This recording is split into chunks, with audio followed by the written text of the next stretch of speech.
All right, how's everybody doing out there? Doing all right? Great. Well, I hope everyone's enjoyed the meal. In the interest of time, I'm going to keep things going, and I'm going to be asking the mayor to come up in just a moment, and I'll give him a bit of a quick introduction. So I always find these things a little bit interesting. What are the connections? Who are you sitting with? And since we're here for the mayor's luncheon and we're trying to celebrate Abbotsford a little bit, people know that I was born in the Lower Mainland, raised in Abbotsford. The mayor's family's roots go much deeper than mine, but some commonalities there a little bit. We've actually got 4 graduates from Abbey Senior sitting at our table, funnily enough. We range in graduation years from 1959 to 1985. Happy to say I'm the youngest. So anyway, I got a little bit of that going. So I just wanted to give a quick introduction to the mayor. As you know, he's got deep roots in Abbotsford along with his family.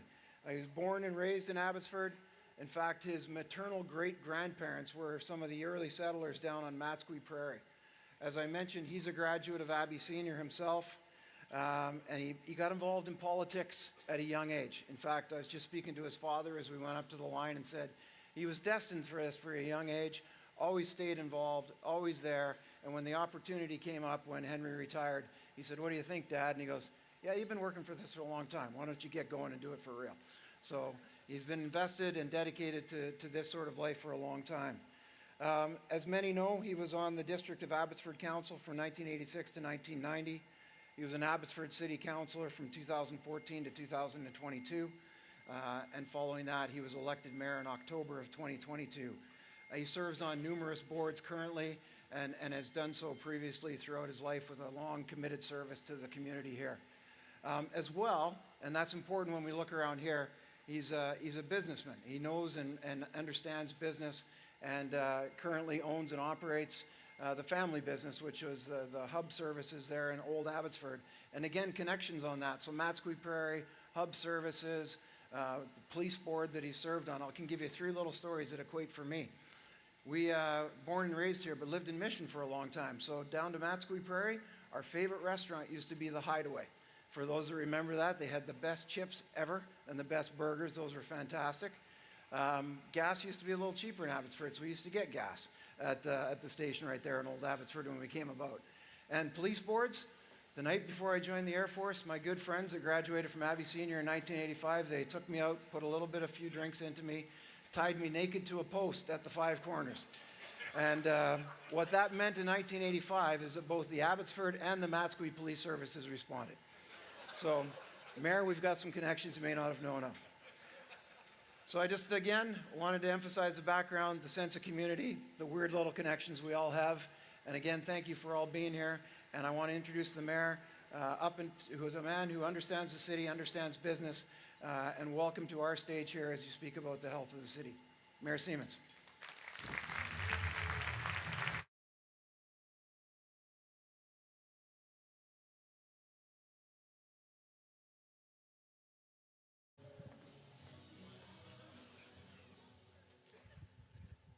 Wow.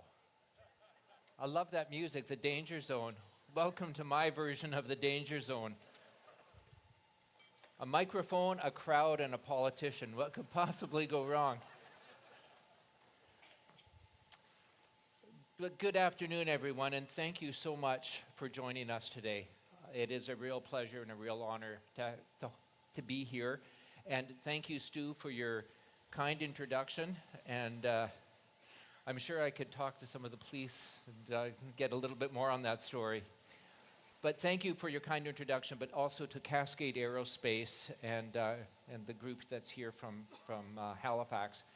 To be in a space like this is incredible, and it really does, we're going to be talking about that a little bit later, but it really does articulate what we're all about here in the city of Abbotsford. So welcome to our city, and thank you again, Stu and Cascade, for hosting us.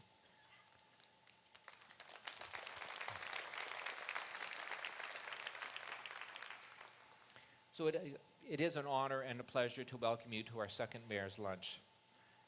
And this time, of course, in partnership with Cascade and with a focus on one of our largest and most fascinating industries, aerospace.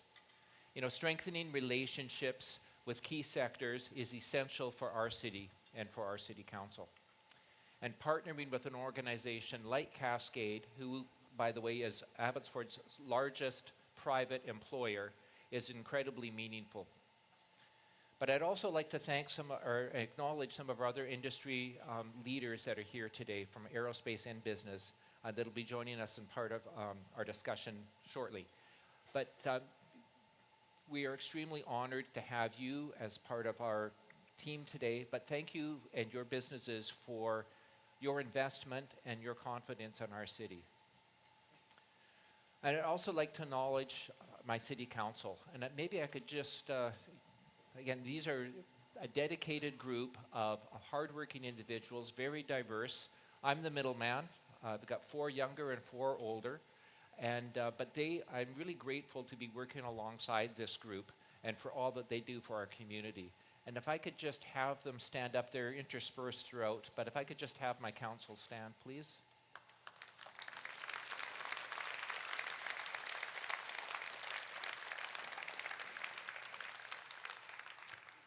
Thank you for what you do for our community. I'd also just wanted to thank, we've got our school board is here, and we've got our airport authority people here. We've got, I think, Corey Castle from one of our electoral areas. We're part of the Fraser Valley Regional District.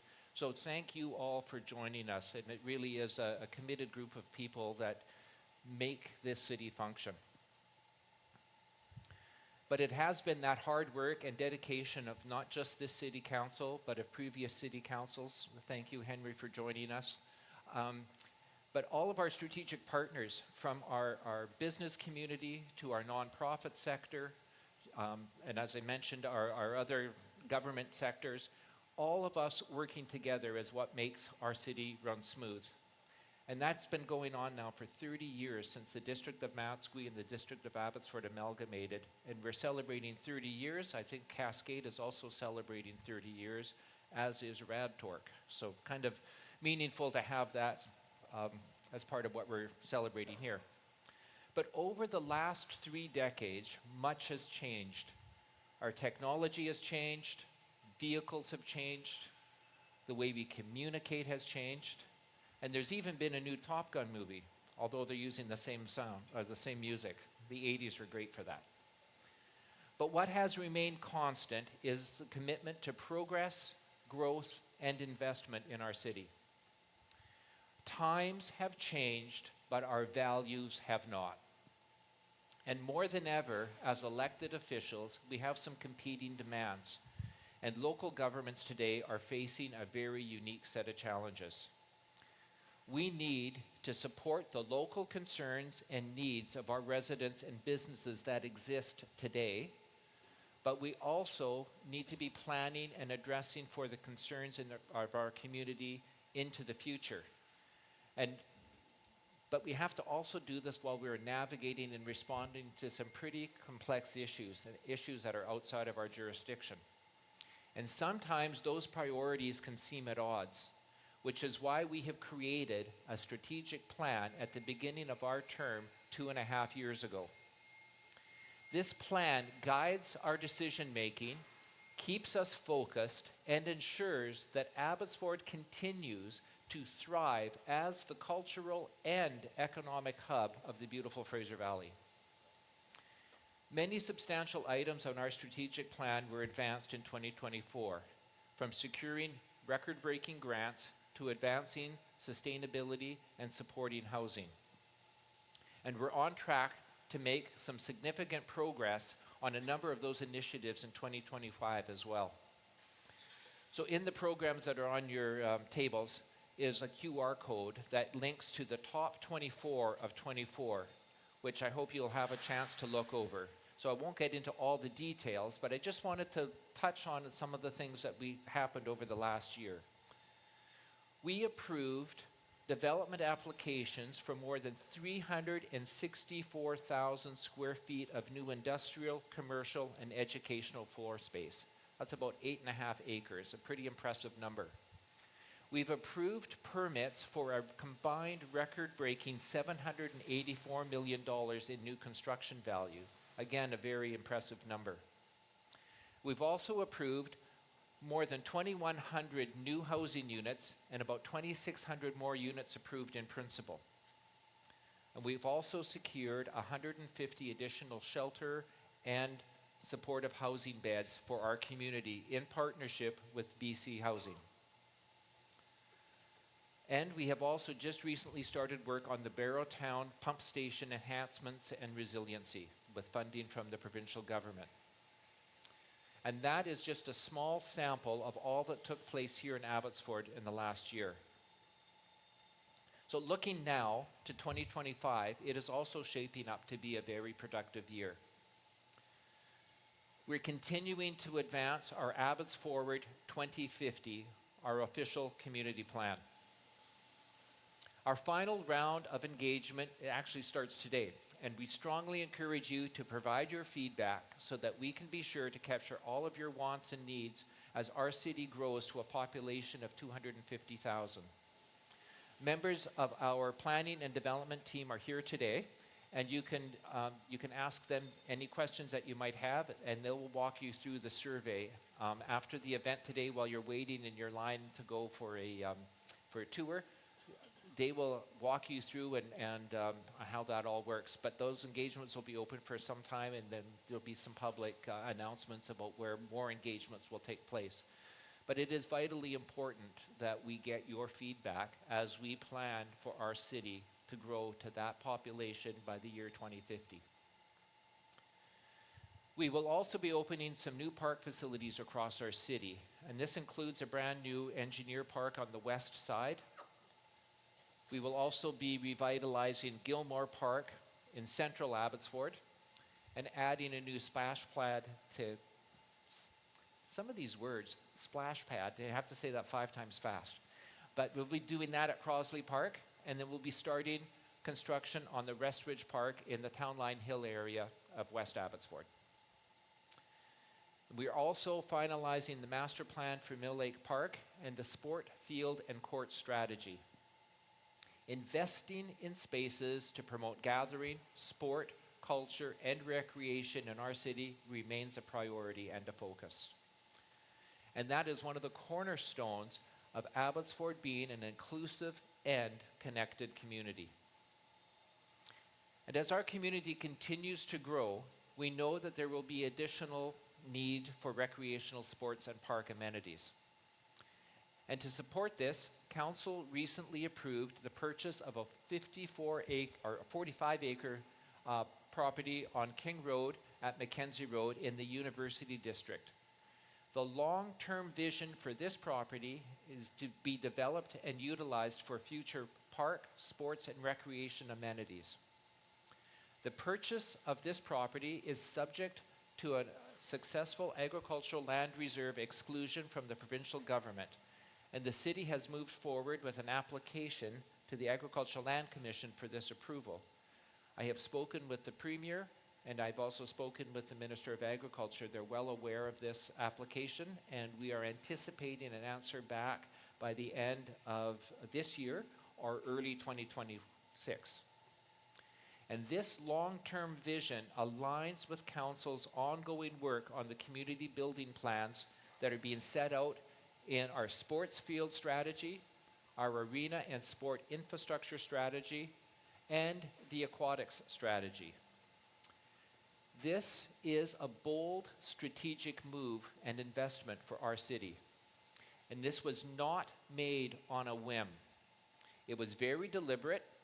It was based on alignment with the foundational work set out in all of our other strategies. And if you haven't caught on, at the City of Abbotsford, we are very strategic. We need to be. There will also be significant construction and building around our community this year, as several large projects are either underway or about to begin. And we continue to approve development and housing applications exceeding the targets that the provincial government has set out for us. And we will start work on our new water source project, which is needed to make sure that our regional water system can continue to meet the demands of our growing community. And this is in partnership with the City of Mission. A new water source will increase our resiliency It provides a backup in case of a major outage or disruption at Norris Creek. And it will help increase the overall water supply for future growth in our community. 2025 is also shaping up to be a year of uncertainty, with big changes and complex issues, not only for our city, but also for our country and our world. And this, of course, impacts our residents and our businesses. As a nation, we are navigating the trade tariffs from our closest and largest trading partner. And as a border town with a large percentage of export-oriented businesses, we are feeling those impacts. And as a country, we just recently re-elected a Liberal federal government, though this time with a new leader. And it will be very interesting to see where this government and our new Prime Minister and his cabinet will take us.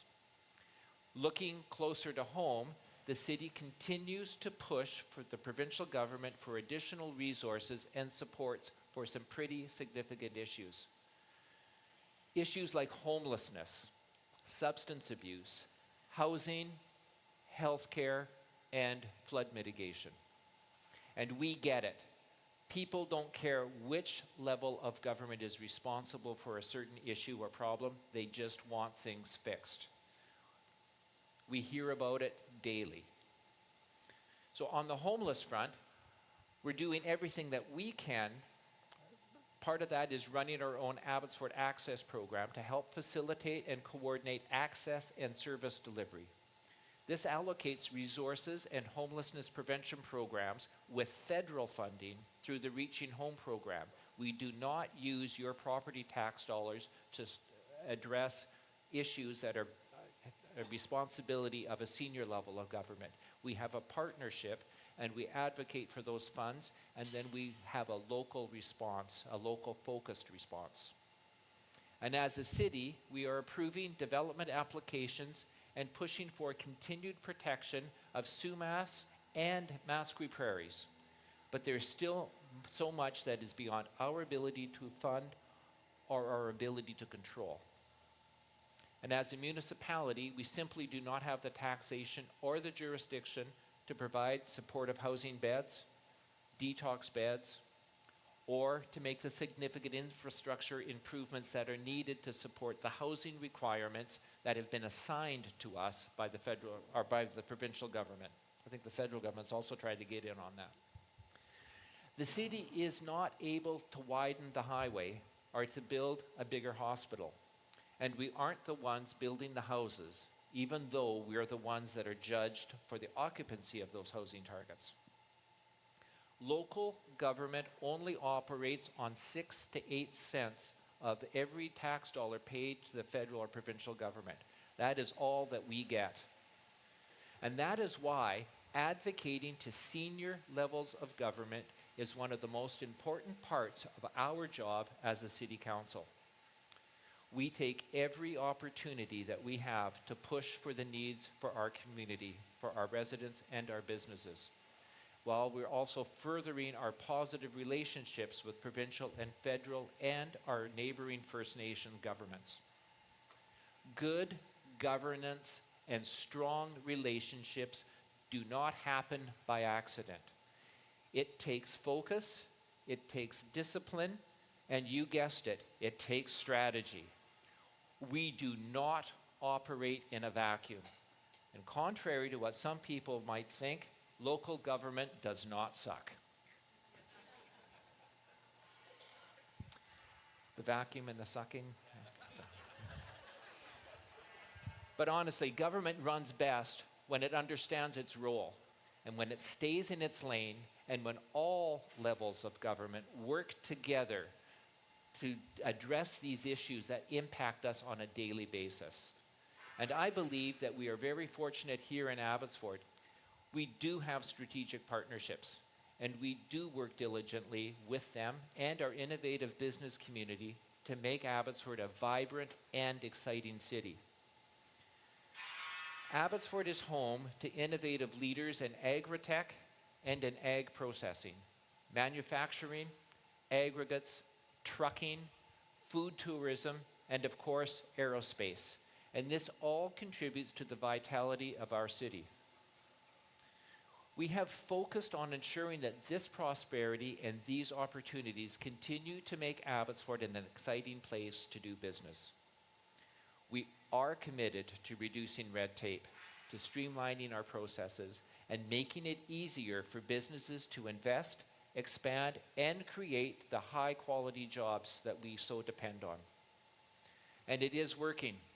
Abbotsford has 7,700 businesses.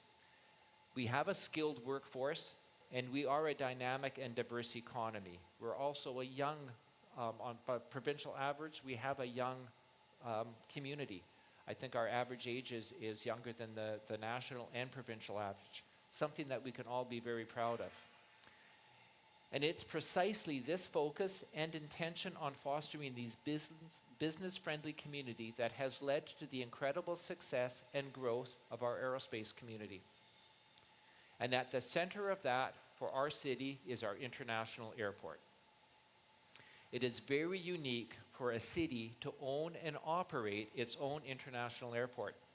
And for us, YXX is one of our greatest assets. The Abbotsford Airport Authority, and some of them are joining us here today, supports this work. As a select committee of council, these individuals come from different parts of our region with different backgrounds, different experiences. Their role is to provide strategic recommendations to council while also serving as brand ambassadors for our airport, and they support the business and economic development in our region and in our greater business community. The Airport Authority reports to council, which has governed the airport since it was transferred to the city for the princely sum of $10 in 1997. And I think there may be a picture of the check, George Ferguson. So Mrs. Ferguson still lives out on the farm where George was born and raised. She delivered a copy of that check, and it was damaged in the flood. So on the flood of 2021, it was rescued from the top floor of their house that was flooded by none other than Mayor Braun. He had gone in on the boat, and I think you went into the attic and retrieved some boxes, and one of them was this picture of the check was actually damaged, and so I got a copy of it. She delivered it up to the office. But what more can you say about Abbotsford than those generational people working together, and we actually still have the check. So, but very important for us as a city. That was what it was transferred to us. So the day-to-day operations are managed by our general manager, Parm Sidhu. I think we've acknowledged Parm is here. And he reports directly to our city manager, and Peter Sparanese. I think I see Peter at the back. And Peter does a great job as our city manager, so thank you for your service. But they in turn report to the Airport Authority, and they report into City Council. But it's all of those people, the Airport Authority, Council, the Airport General Manager, the City Manager, all of us working together that ensures the airport's continued success as a key driver of regional growth. And in fact, YXX is a global leader, and it is Canada's only ultra-low-cost airport in all of Canada. And it makes air travel more affordable and accessible, not only for Abbotsford residents, but for Lower Mainland residents. It allows them to travel more often, stay connected with friends and family, and conduct business around North America. Our commitment as an airport is to keep costs low, which allows our airline partners to be extremely competitive, which in turn allows our airport to grow and increase air travel. And for the second year in a row, and I believe Parm just gave us the numbers, I think we're on track to, again, for the third year in a row, to be at the million passenger mark. And this is a first for our airport and something we can all be very proud of. Because the movement of goods and services is essential, and is an essential part of our economy. And as a city, we continue to make strategic investments at YXX to support this work and to support our partners. And it should be pointed out that the airport and all the improvements that you see here are funded through strategic partnerships, and they are not subsidized by Abbotsford taxpayer dollars. An example of this is we've been leasing about 325 acres to local farmers to grow raspberries. And this has been one of the most constant and consistent sources of revenue for the airport since the 1980s.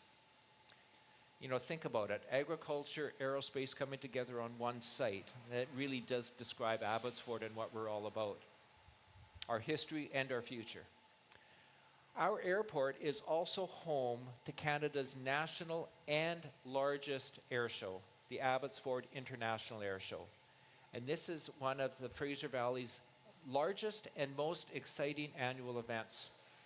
So in addition to showcasing aviation excellence, providing educational programming for youth, and delighting spectators with exciting and entertaining aerial performances, it brings literally thousands of guests from all over BC, Canada, and the world right here to Abbotsford and our beautiful Fraser Valley.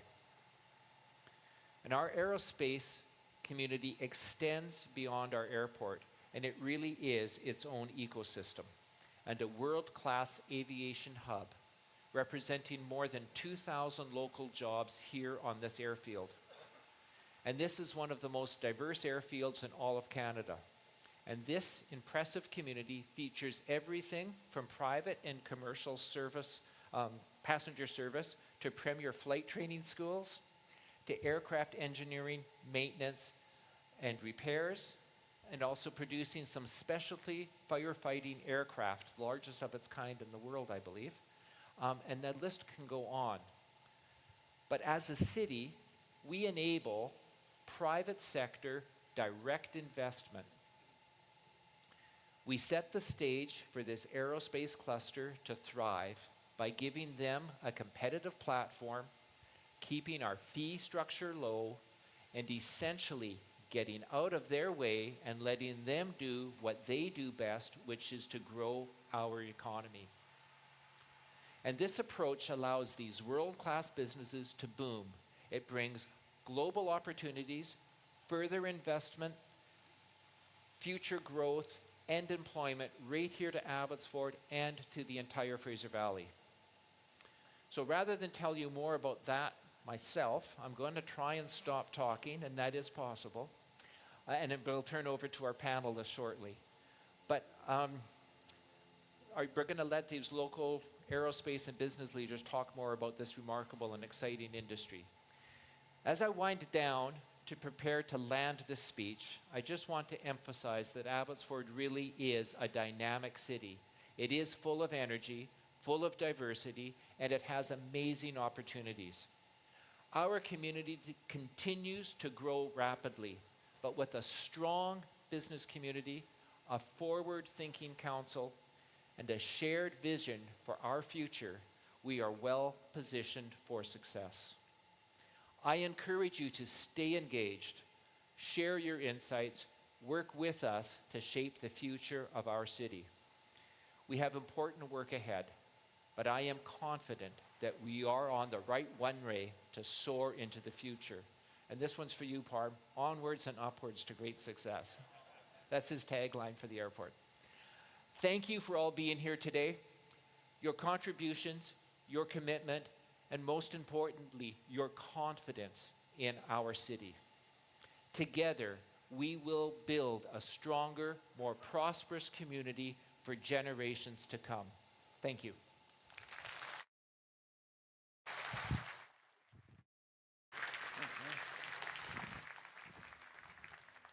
Well, thank you, Mayor Siemens, for that. Excellent insight into what the city's doing in this year and into the future. And I think the one thing I can say overall is your passion for the community and the people of Abbotsford just shines through. So thank you for taking the time to be with us here today. For everyone, we're going to take about a very short break to just get a panel set up here on the thing. So stretch in place. Will be just a minute or two. Don't go too far. And we'll be right back with you. Thank you.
Hello again, everyone.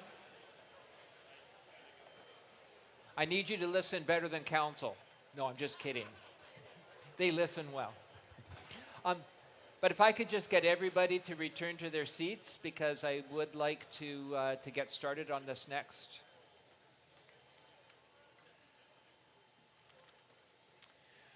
So when I thought about what we wanted to do this year for the mayor's lunch, we wanted to find a way to showcase some of our homegrown Abbotsford industries and stories in the aviation industry, because this really is about our future.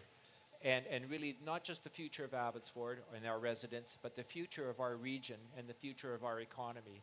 And Abbotsford really is well positioned to help lead economic growth in our province. And the Fraser Valley is really a very unique part of our country. And I think we need to start telling our story a little more purposefully and a little more confidently. And what we're going to be doing here today is having a conversation with these folks that are doing some incredible things. So thank you for joining us. And without further ado, I just wanted to thank you folks for joining us today for this conversation. And it means a lot, not only to our city, but to our region. And for those of us that are raising kids and grandkids, hopefully someday, it's just about our future. So it's not just about us today, but it really talking about where we're heading. So Kathy, I'd like to start with you. So your career is extremely impressive. You're one of the, I think you're the only male or female trainers, flight instructors for fixed wing and rotary in all of Canada. I'm an examiner as well for Transport Canada, and you're right, that is something that is unique, that I'm able to do two disciplines, both the airplane and the helicopter, so that's a unique part of me. Yeah. Yeah, so can you tell me just a little bit, like you were basically born and raised here, you've been actually educated on the airfield, but your company, your second generation, why Abbotsford, why do you stay? I guess, I thought about this morning on the way here, and I don't know how everyone knows this, but Abbotsford Airport was originated in 1942. It was designed to train military World War II pilots. And part of the reason was it was a great place to train people. And so that's one of the reasons we're here. Why is it a great reason to train people? Well, we have a mild climate, which obviously helps with aviation. When you're trying to train people, you don't want to have the worst and adverse conditions. Vancouver is too busy. We're outside of a metropolitan area that gives us space to do things with. We have all the amenities here. And, it really is. I actually thought before investing in the last hangar, I remember having a large company from the UK, and they said, why Abbotsford? And I said, well, because of the fact that it actually is the best place in Canada that I could put my investment in now and looking into the future. And obviously, the people that we work with on the airport, we have great leadership and we have a lot of support to do the things we want to do. So we're very happy to be here. Awesome. Well, we're happy to have you. Okay. Actually honored. So Stu, like Kathy, you were basically born and raised here, and we heard of some of your escapades. I think you were on the, was it 1984-85 provincial football?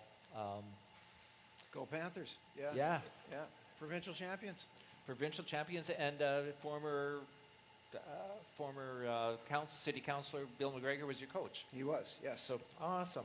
And then, so you went into the Royal Canadian Air Force, and then you eventually went to Bombardier, and then, but why? What brought you back to Abbotsford, and what do you see your future here? Yeah. So great questions. Short answer to that. What brought me back? Two words: home. Second word's opportunity. So I always felt like this was a place I would come back to. So after living across Canada and in fact around the world for 21 years, my mother was starting to worry that I'd never come back and she'd never see grandchildren. But I always told her the mountains would bring me back, and they did.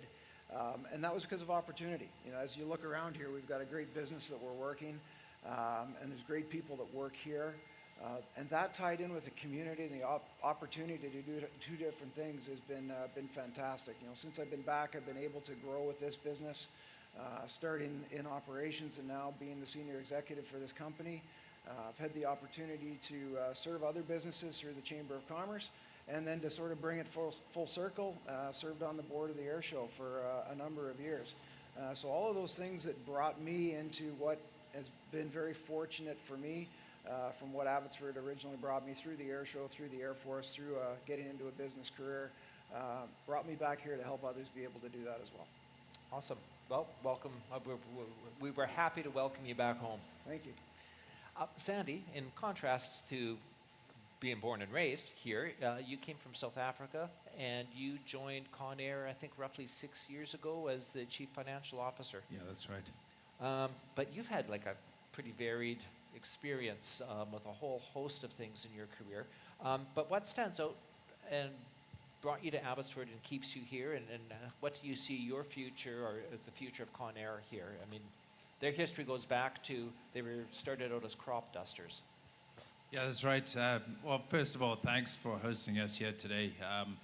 I've been here with Conair for 6 years, and I joined just on the weekend of the 50th anniversary, which was a spectacular event. I've been in Canada for 25 years, and very happy to say I'm a very, very proud Canadian in everything that Canada offers us. Yeah, moving out to the Valley, it's interesting sitting at your table earlier and in hearing the conversations around multi-generations of your family and others that have lived in Abbotsford. And that's exactly what I wanted to talk about. We have 332 employees now, and a third of those have been with us for more than 10 years, and a lot for a lot longer than that. They're lifers.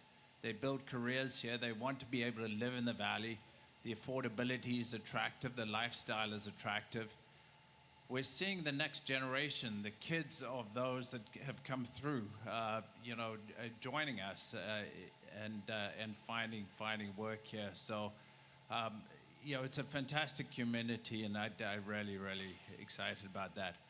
As far as aerospace sector in general, I've come from manufacturing and retail, and every industry has its threats and risks and business cycles. I was with MEC for many years, and it's funny, when there was an economic dip, MEC tended to be counter-cyclical, and people would go hiking and spend money on the outdoors rather than going on exotic trips. And similar to aerospace, there's events, the 2008 crash and various other things like that, COVID, where the airline industries really take a pounding, and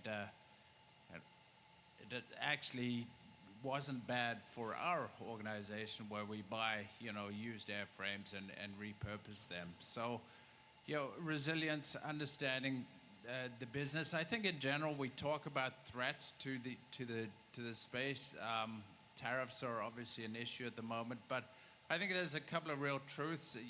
The Canadian economy is not growing fast enough. Of the 38 OECD countries, Canada ranked 36th overall, with 1% compound average growth rate per capita of GDP over the last 10 years. So, I think we've got to get working in general and find ways to grow our industries both locally and across the country. Thank you. No, and I totally agree, and I think we have some MPs that are, an MP that's listening in, and others, MLAs have their staff here. We're making sure we advocate for that. So Pat, you also grew up and were born and raised here, and but Radtork's got a very unique history. I think it started out in Dan's garage, and it wasn't the bylaws department that closed him down. I think it was the insurance company that forced him, which was excellent because it actually grew from there. Maybe tell us a little bit about your history or your business history, and what your role is in not just in aerospace, but what you do in other industries. Sure. So Dan started his business in Surrey, and then he could afford it two-car garage in Abbotsford, so he moved out here. So that's The why he came here. affordability. Yeah. The insurance company said he couldn't weld in his garage, so he had to get a bay and start a real business. So he started working there, and he was doing actually assembling the tools and making the tools. And then he had a study done to say how he could grow his business. And they told him to take his shop coat off and start selling and let the business run. So that's what he did. And I think his first bay was on Town Line, so just down the road. So then it just grew from there. So I started with him 22 years ago. We're celebrating 30 years. And there was 18 people. And we've grown it to 180 now. So it's been a great growing business. So I've lived here the whole time. Dan has the same ideas as me. He likes to raise a family here. It's a nice community. You've got everything here. You got mountains, you got the sea, you got skiing, you got everything. Borders there, so it's a great location. So that's why he stayed here. And the people, right? It's like a family, right? So that's Excellent. pretty much why he's here.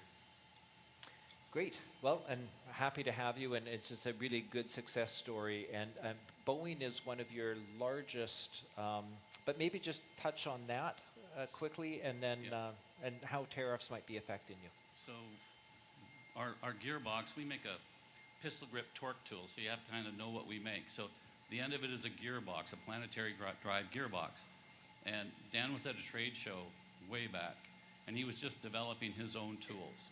So he's there, and an engineer from Boeing, it was in Portland, so an engineer from Boeing came up and asked him if he could make a specialized gearbox for a certain application. And Dan didn't hesitate, said, sure can. He hadn't even finished his own gearboxes. So he made it, and it was successful. So that kind of started his relationship with Boeing. So he was right in on the ground floor with the engineers. So it just grew from there. He just started asking about more products, and they gave him more custom products. So we have probably, I don't know, we have tens of products that we make for him, but they're all very custom. And then we got into production with some small planetary drive gearboxes for small applications. So it just keeps growing. So we're in all the new aircraft coming out. We've got a lot of work on the 777X that's coming out. So it's been really good. Yeah. Excellent. The entrepreneurial spirit is alive and thriving. Oh yeah, oh yeah. He never says no.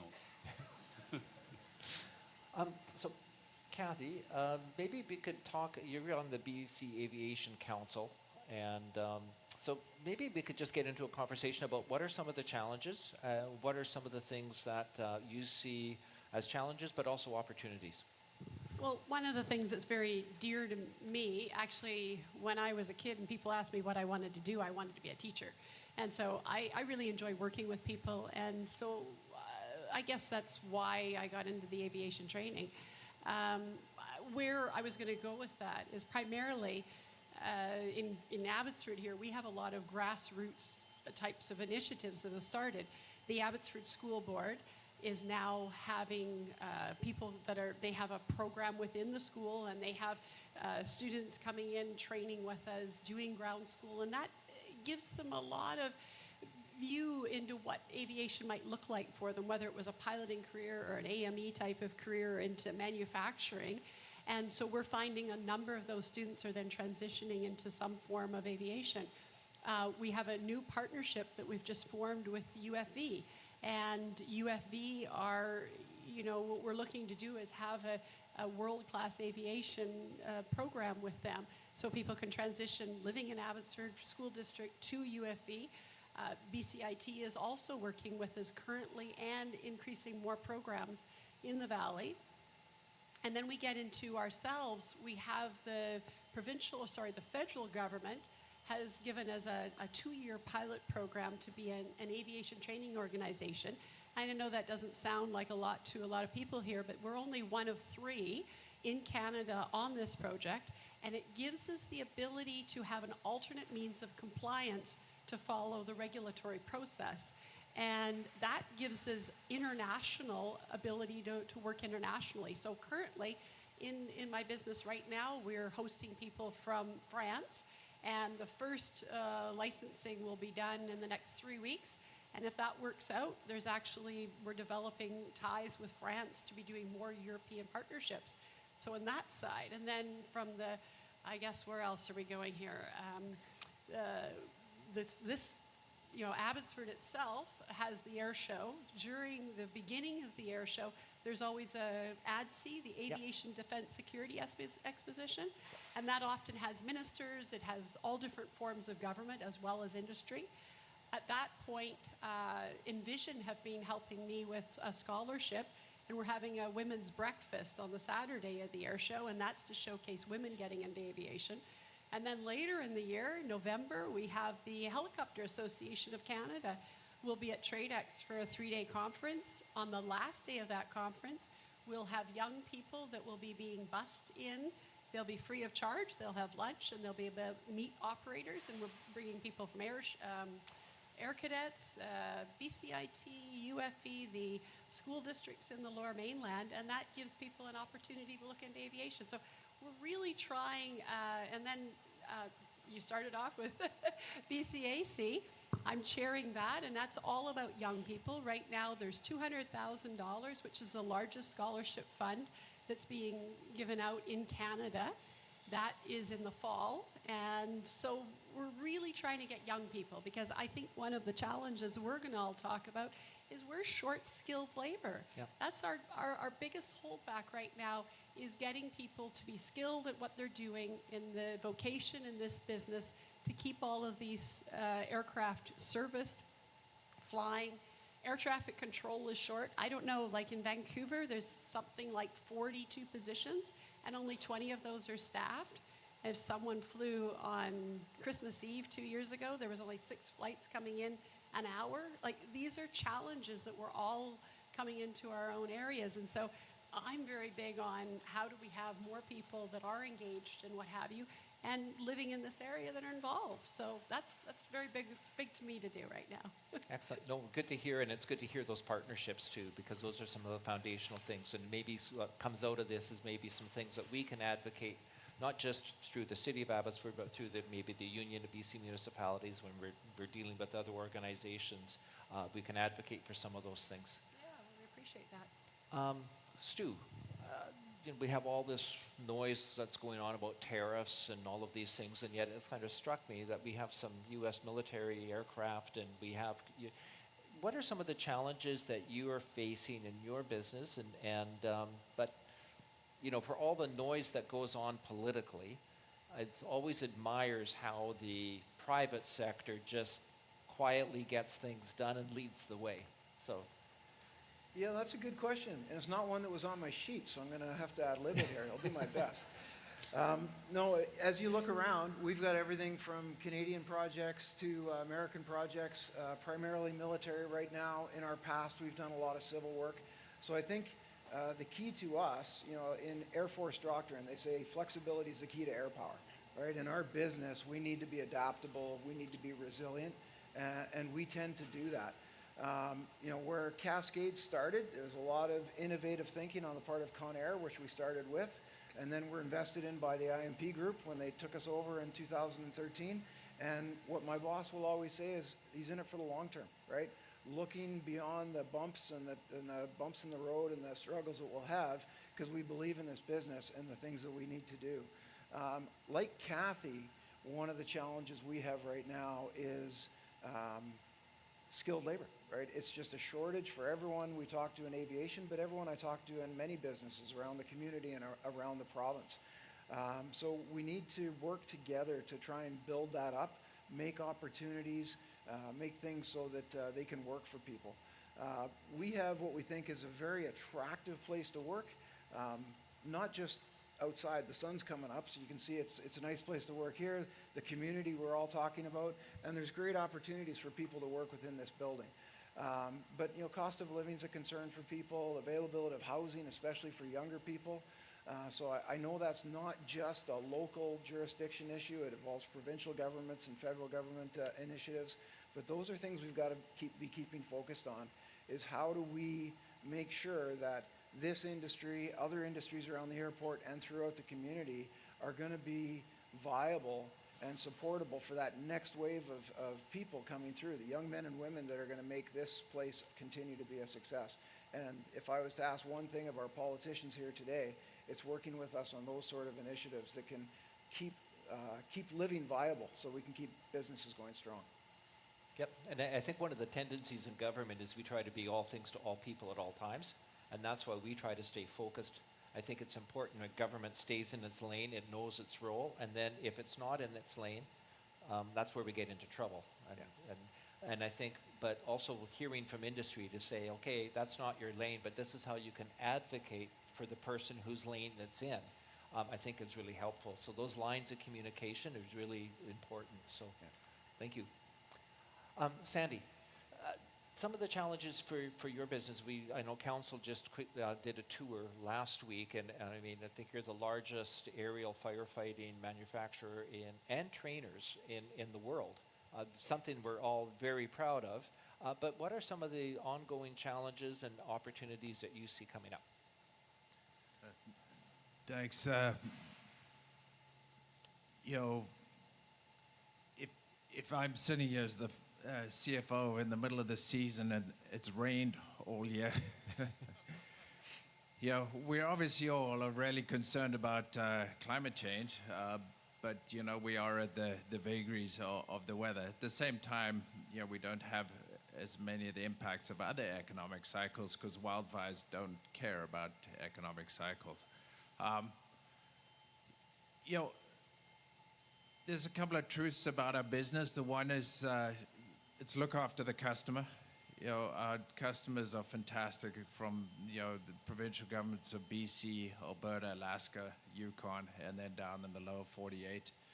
They're proud and we are an extension of what they do by the service that we provide, and that's critical. Innovation has really been like the cornerstone for us. And, you know, I joined 6 years ago. We had a lot of, you know, very old aircraft out on the ramp, and we took a real bold decision. We secured an international contract to supply the French government with 6 multi-role aircraft, and then we're able to build out our own program of Q400-8 aircraft.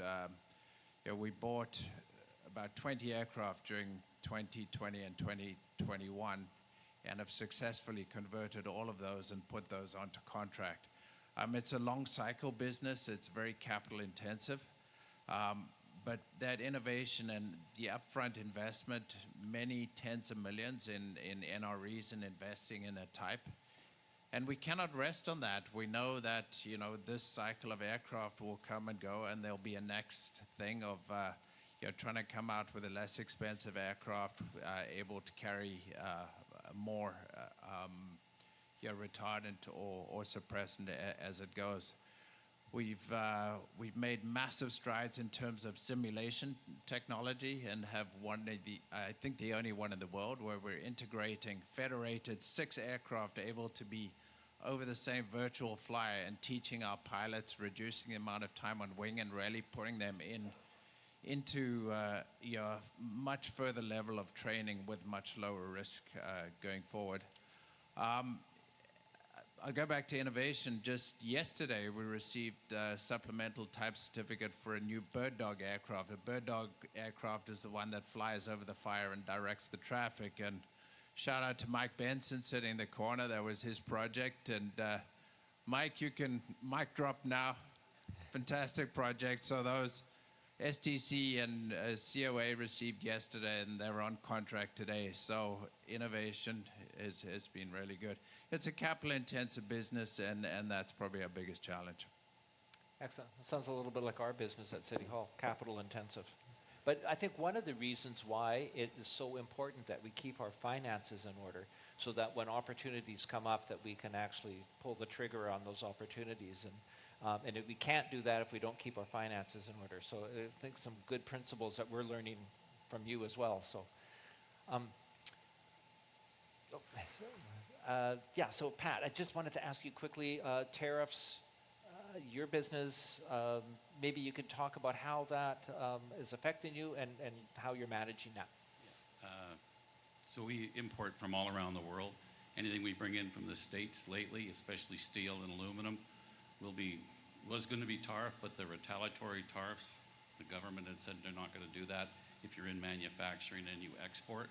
We've had 2 people, our controller and another woman in our company, look at this like pretty much full time, trying to figure out the codes and what happens when you send something down that's labeled wrong, and then you're going to pay the tariff. So it's been a big job to kind of educate yourself in what happens with dealing with them, because they were changing daily. So it's been, right now, it's not looking too bad, but it's still been a lot of work. It kind of changed the way we ship products and even look at how we bring them in, because we do ship around the world and all that labeling has to be correct. So it's really changed quite a bit, but yeah, it's still out there, and who knows what's going to happen. It was day by day. Now it's, I don't know, week, month. We don't know when it's going to change next. So that's been the problem. The other thing has been over the past few years is skilled labor, and it's hard to find people, hard to find affordable housing for them and have them work here, and supply chain. So those have all been things, because we bring stuff in from around the world. And every time there's a major event, it seems to hit our supply chain. Yeah. So we actually have to inventory quite a bit of product. But it's really the people. I mean, the business comes in at 9 and goes home at 5. Yeah. If you don't have the people, you don't have a business. Yep, bingo. So that's really the important part of the whole thing. The heart and soul of all of our organizations. Every business, yeah.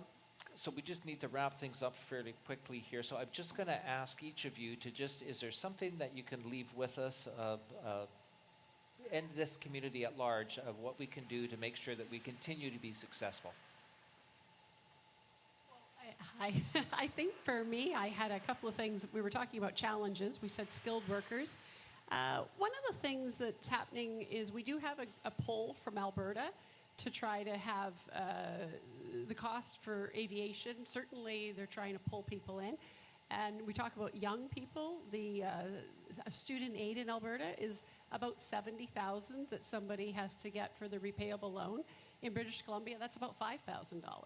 And again, that's a repayable loan. And so things like that, if we had a provincial level that was able to help us. Right now, we have a problem with the limited quota that's been put on for student invitation letters, both at university levels and at private post-secondary levels. Right now, most companies that I know of don't have more than 10 invitation letters. And yet, as I understand, the federal government has actually said it's okay for aviation to have more letters. However, the provincial governments, and as far as I know, several provincial governments have not taken that into what they're doing. Luxury tax, and that sounds like it's for people with luxury, but that affects us because newer aircraft, we can't use newer aircraft, which are more sustainable and burn less fuel and are safer. We're seeing a decrease because of the luxury tax being put on. So those are things that are all hampering our business to do better. However, from Abbotsford, I feel like we have a lot of support, and I'm really thankful that the community is conservative-minded in their approach to business as far as paying bills and making sure we don't run large deficits. So I appreciate that. Oh, thank you. Thank you. That was a paid announcement. No. Stu. Yeah, I think one of the things, I know we're short on time, but just interesting for us is, we support large fleets of aircraft for long-term commitments. And so this is really aimed more at the federal level. But as we transition through different fleets and support things, for example, that aircraft behind you is going to be retired over the next couple of years, but it's got lots of life left into it as Canada transitions onto its next fixed-wing search and rescue aircraft. So we just need good, careful thought and commitments at the federal level in terms of supporting Canadian industry to make sure that we've got viable fleet plans, because it supports the jobs and the vibrancy that we see in the community here by allowing us to do our work. I would echo sort of on answering that like Kathy did, at the local level, we're very pleased with the support we get. I mentioned it in the beginning. The airport community here works really well together, and a lot of that is structured and set by the example that the airport and the airport authority provide, right? They're always looking out for us to try and help us to work together and to make sure they can facilitate business for us. So we're thankful for that. Great. Excellent. Thank you. Sandy. Yeah, to echo some of the similar thoughts there, the aerospace industry is of vital importance to Canada, and I think, for the last couple of months, we've seen the importance of continuing to look after these industries that are so vital to Canada. So the question is really, at federal, provincial, or municipal level, where is the insertion into the value chain? And is trying to figure that out and make sure that we can make the Canadian economy more robust, become net exporters. For us, we're facing, obviously increasing input costs and are facing significant step fixed costs. So, we're running out of space and considerations around hangar. There's lure from other jurisdictions, to try and bring us there or relocate part of that. So, those are all just the typical challenge that we face and trying to plot our way forward from that perspective. Great, thank you. And Pat? I believe growing the industrial base here would be good.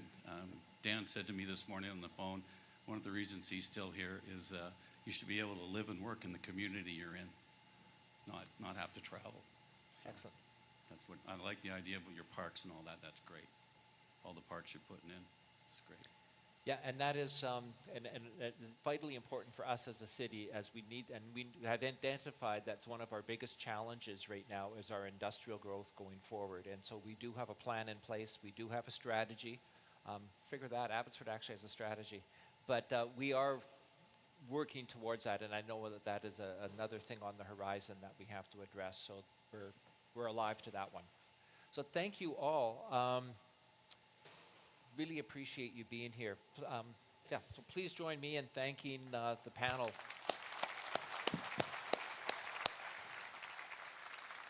Yeah, you guys can. I won't make you sit up here. You might be coming back, though. Thanks again. Thank you, sir. Yeah, don't go too far, Stu. Yeah. So an event like this isn't possible without the support from our hardworking partners, sponsors, and presenters. So first of all, I would like to thank our generous sponsors. So MS Productions, Fraser Valley Auto Mall, Abbotsford News, the Patrika, Unitex Sales. I have to be careful how I say that one. Although they do stuff for unisex too. So, but Fortis BC, Blackwood Building Center, Homestead Nursery, and WestJet. So can you please join me in thanking them?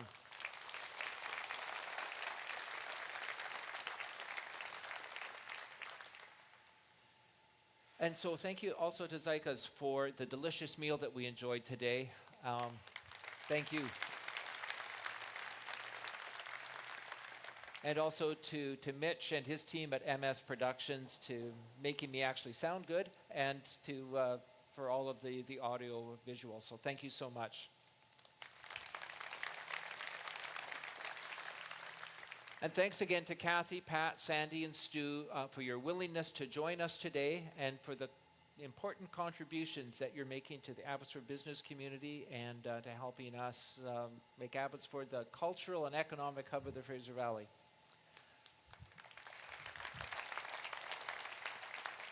And also thank you to Stu and to Cascade for generously hosting us. I know some of us are going to be taking the tours later, but thank you so much. That was very meaningful.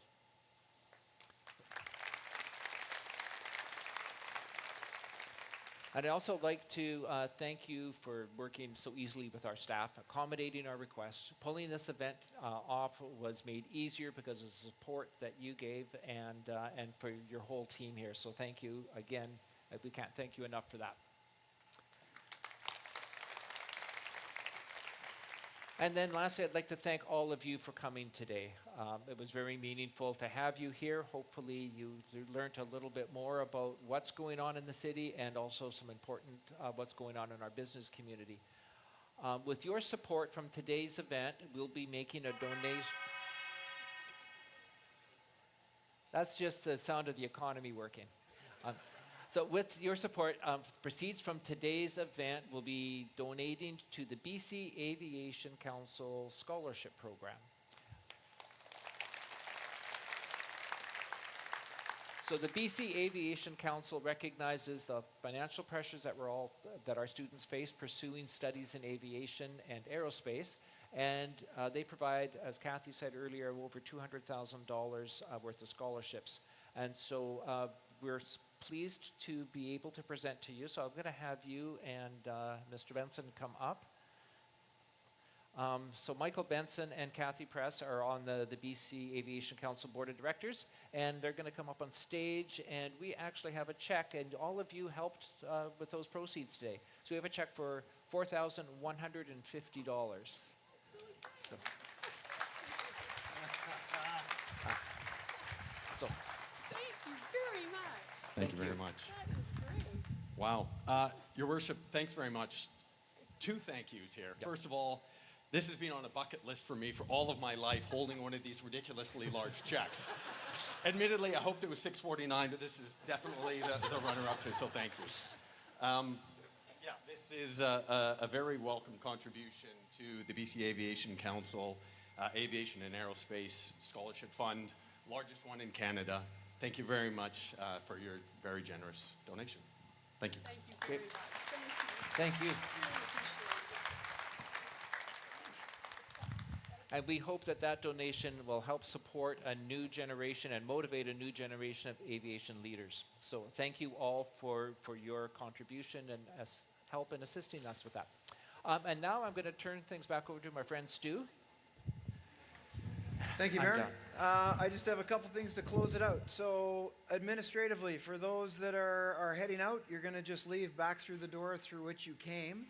Those that are signed up for one of the tours, you're going to head over to that direction where it says tour meeting spot. Oh, look at that. We've got the wands and the lights. So we'll have a small team that'll facilitate the tours through so you can just get a little bit of a better appreciation for what you see. We'll take you up on the mezzanine, and it always gives you a really cool perspective to see these airplanes in this building. And lastly, I just want to close with a couple thank yous. First of all, thank you to everyone that came. Thank you for taking the time to come and see what we do here at Cascade, way down at the end of Town Line Road. So thank you for all of you that came today. Secondly, I want to say thank you to the mayor and the city. Thank you for your support to our business. Thank you for your support to the airport. And thank you for the opportunity to host all these fine people here today. It's very much appreciated. And lastly, I want to say a thank you to my team, Mike and Mark over there, and all the men and women that are working around the hangar. It takes a little bit of adaptability for us to be able to put this on. You guys made it come off seamlessly, and as the mayor pointed out, we're working all the way through this, generating good tax revenue for the city of Abbotsford. So thank you to everyone. Hope you've had a great day here. We hope to see you again sometime soon. Thank you. Hello again, everyone. If I can direct your attention to the back corner here, you'll see Claudio waving the air traffic wand. As Stu mentioned, we are going to get started with the tours of Cascade Aerospace for those who pre-registered for a spot. So we are starting with Tour 1, which is the green boarding pass. So if you have a green boarding pass, please come and meet us at the tour sign and give your boarding pass to Claudio, who will be your tour attendant. And for everyone with boarding passes for tours 2 and 3, don't go far. We will be calling you over soon.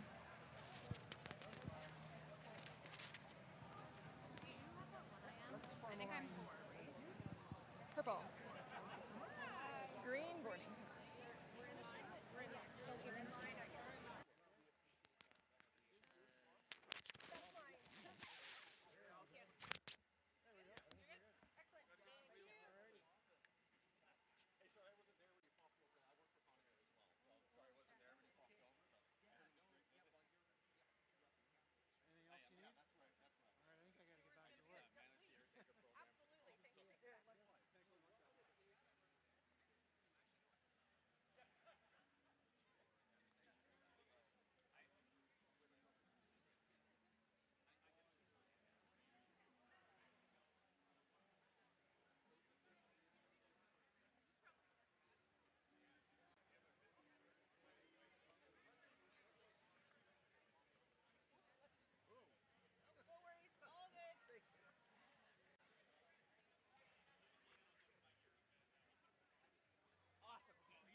Hello again, everyone.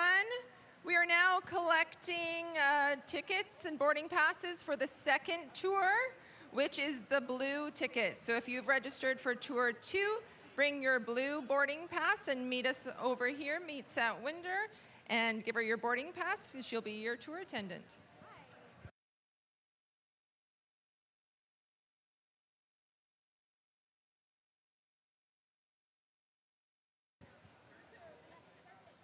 And one final announcement, the lovely centerpieces at your table